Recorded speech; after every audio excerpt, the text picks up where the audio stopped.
Buenos días, yo voy a hablar sobre la hemocromatosis hereditaria. Estos son los distintos puntos que vamos a ver durante la sesión. La hemocromatosis hereditaria es una enfermedad genética que conduce al aumento de absorción intestinal del hierro de la dieta y determina una sobrecarga celular, pudiendo causar daño tisular, insuficiencia orgánica.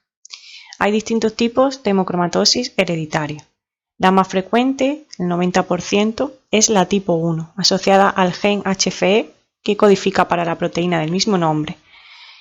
Hay otros tipos mucho menos frecuentes. El tipo 2 es el tipo juvenil, que fundamentalmente afecta al corazón y a las glándulas endocrinas, y el tipo 2A, que codifica la proteína hemojuvelina, y la tipo 2B, que codifica a la hepcidina. Luego está la tipo 3, que codifica para el receptor de la transferrina, y el tipo 4 para la ferroportina. Todos son autosómicos recesivos, salvo la tipo 4, que es autosómico dominante. La más frecuente, hablando de la hemocromatosis hereditaria tipo 1, la que afecta al gen HFE, este gen se localiza en el brazo corto del cromosoma 6 y codifica una proteína transmembrana que se denomina igual. La mutación fundamental que se produce es la sustitución de la tirosina por la cisteína en la posición 282, dando lugar a la mutación C282I. Esta enfermedad tiene una baja penetrancia y solo entre el 1 y el 25% de los homocigotos desarrollan la enfermedad. Están descritas otras mutaciones menos frecuentes como son la H63D y la S65C. En nuestro medio, el 80-90% de las hemocromatosis hereditarias son homocigotos C282I, mientras que los heterocigotos compuestos C282I, H63D y C282I, S65C representan el resto de casos, teniendo en estos pacientes menor grado de sobrecarga férrica. Es muy importante saber que el diagnóstico genético no es suficiente para diagnosticar la enfermedad. Solo se puede establecer el diagnóstico cuando hay expresión fenotípica de la enfermedad, es decir, cuando hay sobrecarga férrica. El contenido fisiológico del hierro es superior en el varón que en la mujer. Hay distintas formas de hierro: el funcional o activo, la mayoría unida al grupo hemo de la hemoglobina, el hierro de transporte unido a la transferrina y el hierro de depósito, en forma de hemosiderina y de ferritina. La absorción del hierro ocurre principalmente en duodeno y primeras porciones de yeyuno, absorbiéndose entre el 10 y el 15% del hierro ingerido en la dieta, de tal forma que en la alimentación tomamos unos 10-15 miligramos al día de hierro y en el duodeno y primera parte de yeyuno se absorbe en torno a 1-2 miligramos al día. Esta es la diapositiva fundamental para entender la hemocromatosis hereditaria. Aquí tenemos esquematizado la absorción intestinal con el enterocito, con la superficie apical hacia la luz del intestino y la superficie vasolateral hacia la sangre, donde se absorbe. Cuando nos llega el hierro de la dieta, lo tenemos en forma férrica. Debe reducirse a forma ferrosa y esta forma ferrosa es la que, gracias al transportador DMT1, se introduce en el interior del enterocito. Aquí en el interior se almacena en forma de ferritina, que puede ser expulsada a través de las heces o puede pasar hacia la sangre. Pasa por la superficie vasolateral gracias al transportador ferroportina.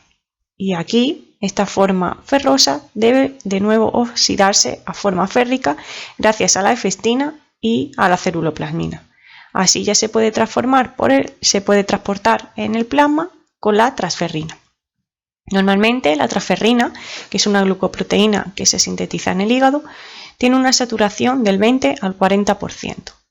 Cuando llega a los reticulocitos o a los hepatocitos, estos tienen receptores que se unen a esa transferrina con el hierro. Sin embargo, como ocurre en la hemocromatosis, la saturación de transferrina es superior y hay hierro que se transporta de forma libre, pudiendo entrar más fácil en los tejidos. En esta parte de la membrana vasolateral influye mucho la hepcidina.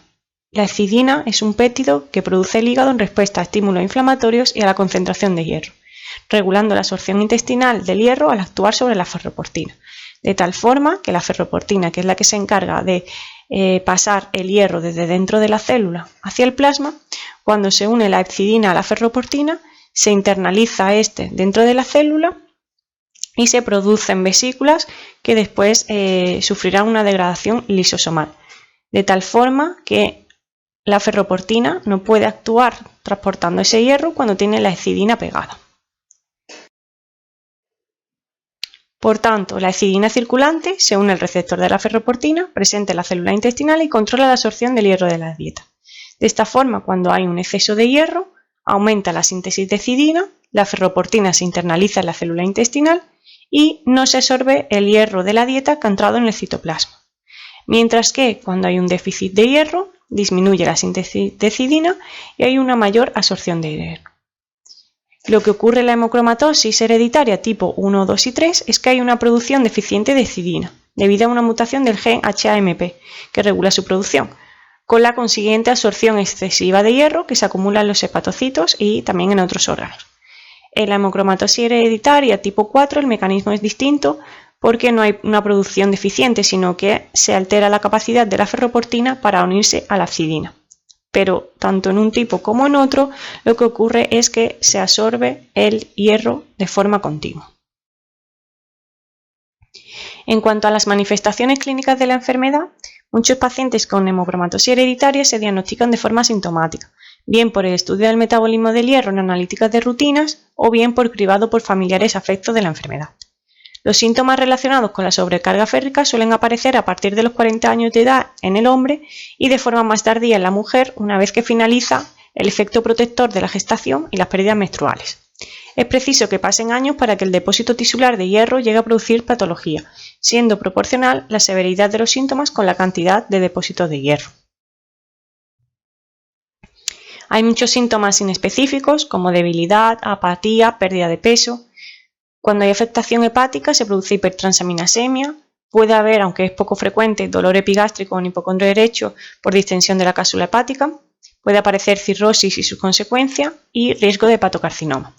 Cuando hay afectación cardíaca, aunque es poco frecuente, es la principal causa de mortalidad en jóvenes. Puede producir miocardiopatía, arritmias, insuficiencia cardíaca congestiva. Cuando hay afectación pancreática se produce una intolerancia a la glucosa. Aproximadamente el 70% de los cirróticos que tienen una hemocromatosis hereditaria desarrollan diabetes. Cuando hay afectación de la hipófisis se produce un hipogonadismo hipogonadotrópico, con atrofia testicular, impotencia, disminución de la libido, ginecomastia, amenorrea. Cuando hay afectación cutánea hay una pigmentación característica que es color bronce o gris, además de pérdida de vello. Cuando hay afectación tiroidea se produce hipotiroidismo, además también puede haber artralgias, artritis aguda, condrocalcinosis y tienen riesgo de osteopenia y osteoporosis. Clásicamente, la hemocromatosis hereditaria se decía que era cirrosis y diabetes bronceada, por la tríada de afectación del hígado, la piel y el páncreas. En cuanto al diagnóstico de la enfermedad, debe sospecharse ante sobrecarga férrica. En las mujeres, cuando hay un índice de saturación de transferrina por encima del 45% y una ferritina por encima de 200 nanogramos mililitros, y en los hombres cuando hay valores más altos, un índice de saturación de transferrina por encima del 55% y una ferritina por encima de 300, independientemente de que haya síntomas o elevación de enzimas hepáticas. La elevación del índice de saturación de transferrina es la manifestación fenotípica más precoz de la hemocromatosis hereditaria.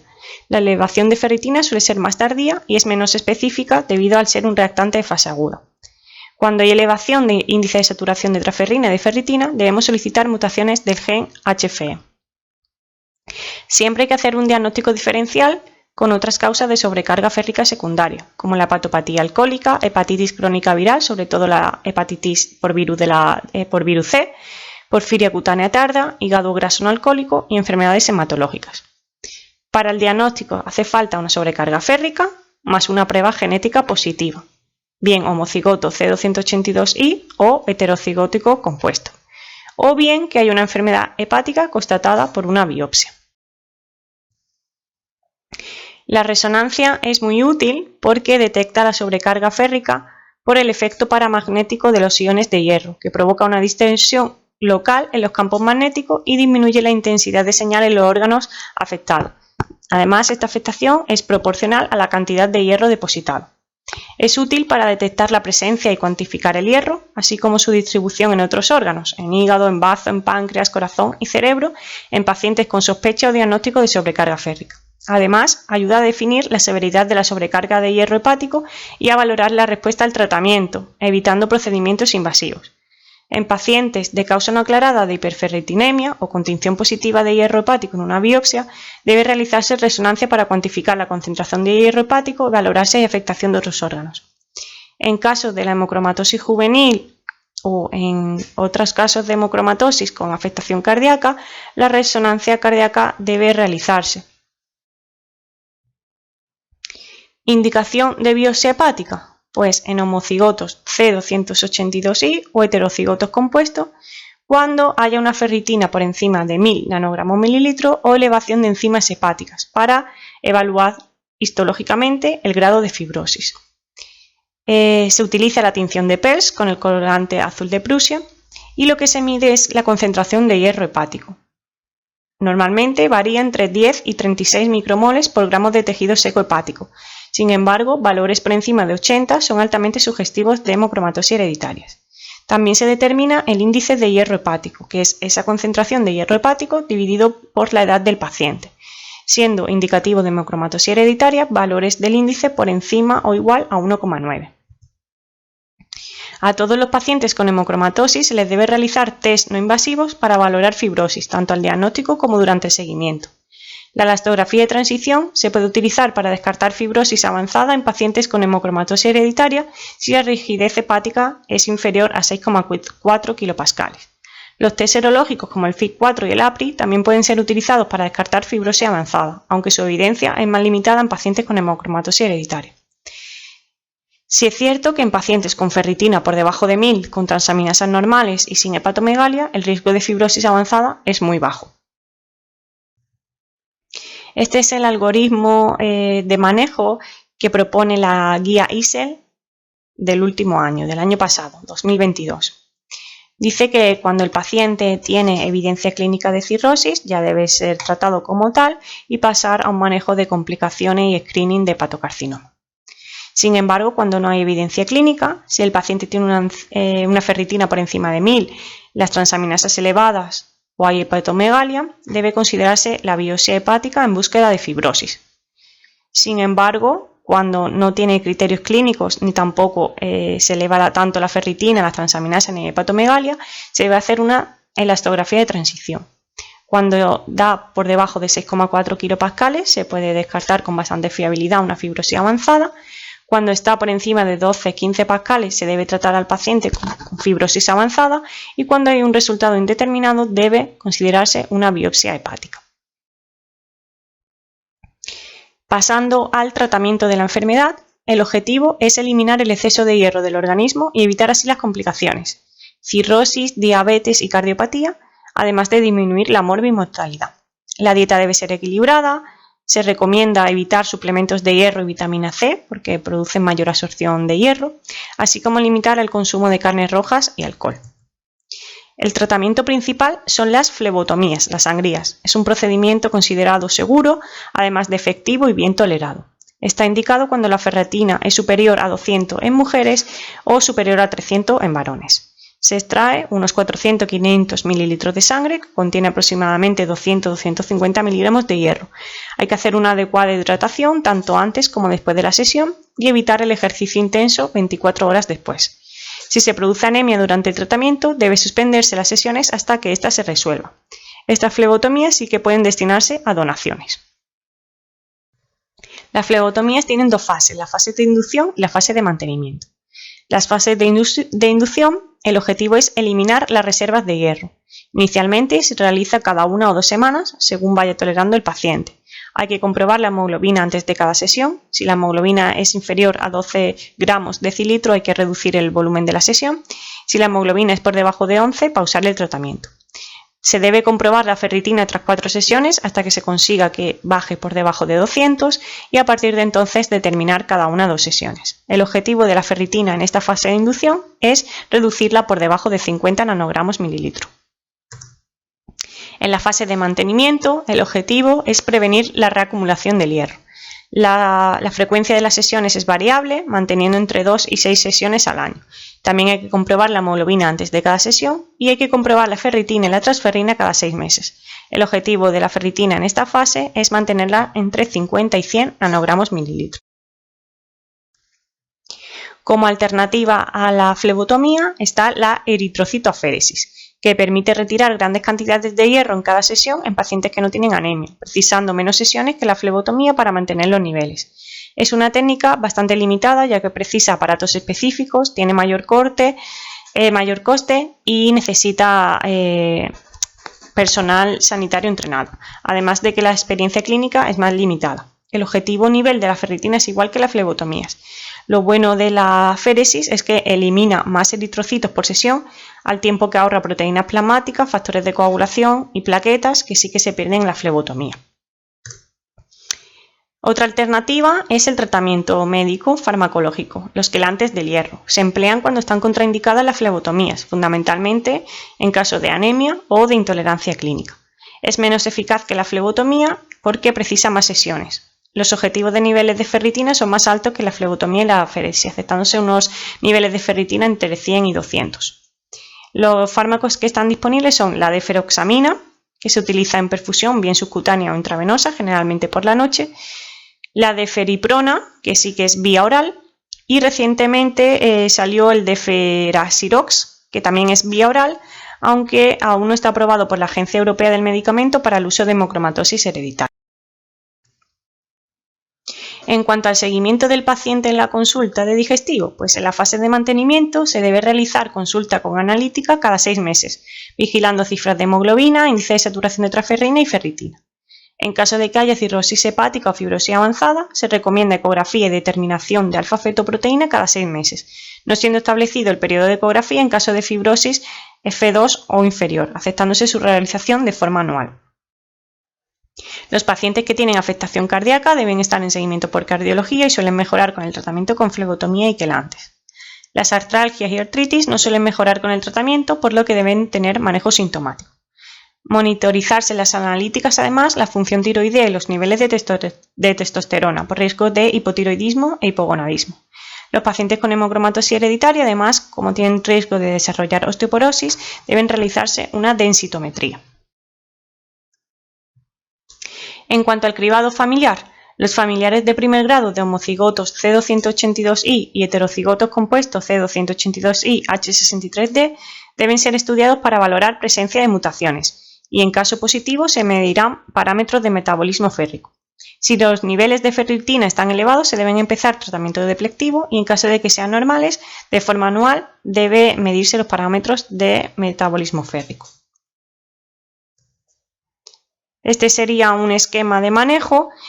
Pacientes con un índice de saturación de transferrina por encima del 45%, una ferritina elevada en 2 determinaciones y aquellos familiares de primer grado de pacientes con hemocromatosis hereditaria deben realizarse el genotipo HFE. En homocigotos C282I y también en heterocigotos compuestos C282I y H63D que presenten una ferritina por encima de 1000 y transaminasas elevadas deben hacerse una biopsia hepática. Mientras que los que tengan una ferritina por debajo de 1000 con transaminasas normales, como hay menos riesgo de fibrosis, no tienen por qué realizarse biopsia hepática y podrían pasar directamente a flebotomías. En pacientes heterocigotos siempre se deben excluir otras enfermedades hepáticas o hematológicas y valorar una biopsia hepática. En cuanto al resumen del manejo de la hemocromatosis hereditaria, me gustaría decir pues, que es una enfermedad genética que conduce al acúmulo de hierro en los órganos, que es más frecuente la hemocromatosis hereditaria tipo 1, la que afecta al gen HFE, con la principal mutación que es la C282I, pero que también sepamos que está la H63D y la S65C. Hay una producción deficiente de hepcidina que conduce a una absorción excesiva de hierro.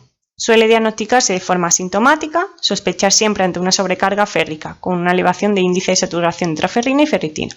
Para el diagnóstico hace falta la expresión fenotípica de la enfermedad y no solo un test genético positivo. Es útil la resonancia para cuantificar el hierro, en algunos casos está indicada la biopsia hepática y hay que estimar siempre la fibrosis hepática. El objetivo del tratamiento es eliminar el exceso de hierro del organismo, principalmente con flebotomías, como alternativas la eritrocitoaféresis y los quelantes de hierro. En cuanto al seguimiento, analíticas cada 6 meses con hemoglobina, índice de saturación de transferrina, ferritina, TSH y testosterona. Densitometría por riesgo de osteoporosis. Si cirrosis o fibrosis avanzada, eco de abdomen y alfa-feto semestral para cribado de hepatocarcinoma. Y cribar a familiares de primer grado con realización de estudios genéticos. En caso positivo, medir el metabolismo férrico, si elevado, realizar tratamiento y si es normal, monitorizar de forma anual. Esta es la bibliografía principal que he utilizado, la guía clínica de la ISEL de 2010, la guía americana de 2011, este artículo publicado en el 2012 en Medicine, que habla sobre la etiopatogenia de la hemocromatosis y explica muy bien todo lo que es la fisiopatología, los receptores, la histidina y demás.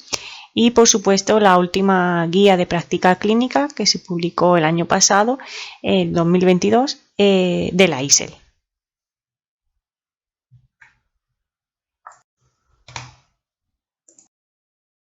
Muchas gracias.